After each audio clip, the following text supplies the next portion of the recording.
आता पाहणार टॉप 9 बातम्या मुंबई आणि उपनगरातल्या।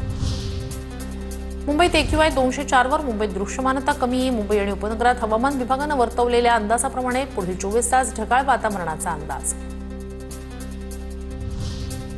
मुंबईतील म्हाडाचे 120 घरं प्रथम येईल त्यास प्रथम प्राधान्य या तत्वावर विक्रीसाठी उपलब्ध। म्हाडाच्या संकेतस्थळावर 5 फेब्रुवारीपासून ऑनलाईन अर्ज नोंदणी करता येणार।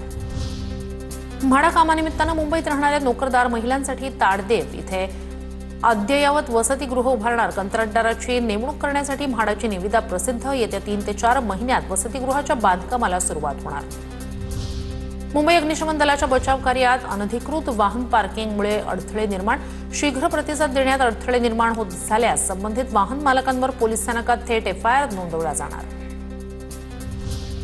स्वातंत्र्यवीर सावरकरांच्या दादरमधील ऐतिहासिक सदनाला संरक्षित स्मारकाचा दर्जा, तर सावरकर सदनाला 100 वर्ष पूर्ण झालेली नसल्यानं वास्तूला संरक्षित स्मारकाचा दर्जा देता येणार नाही। पुरातत्व विभागाकडून हायकोर्टात प्रतिज्ञापत्र दाखल। 10वी साठी 18 फेब्रुवारीपर्यंत अतिरिक्त गुण प्रस्तावाची मुदत। शास्त्रीय कला, चित्रकला आणि लोककला विषयातील अतिरिक्त गुणांचे प्रस्ताव सादर करावे लागणार। लहान मुलांमधील वाढत्या डिजिटल व्यसनावर उपाययोजना सुचवण्यासाठी तज्ज्ञांचा टास्क फोर्स नियुक्त करण्याचे निर्देश। मंत्री आशिष शेलार यांची माहिती। अहवालातून अनेक निर्बंधांसंदर्भात शिफारस। भिवंडी शहरातील टेमघर गोविंदनगर भागात तांसाची पाईपलाईन फुटली। मुंबई शहराला पाणी पुरवठा करणारी पाईपलाईन फुटल्यानं लाखो लिटर पाणी वाया। भिवंडी शहरातील बहुतांश भागात पाणी पुरवठा बंद राहणार।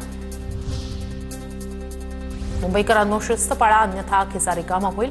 सार्वजनिक ठिकाणी कचरा केल्यास 500 रुपये दंड लागणार, तर सार्वजनिक ठिकाणी थुंकल्यास 250 रुपयांचा दंड। कचऱ्याचं वर्गीकरण करून पालिकेला सहकार्य करण्याचं आवाहन।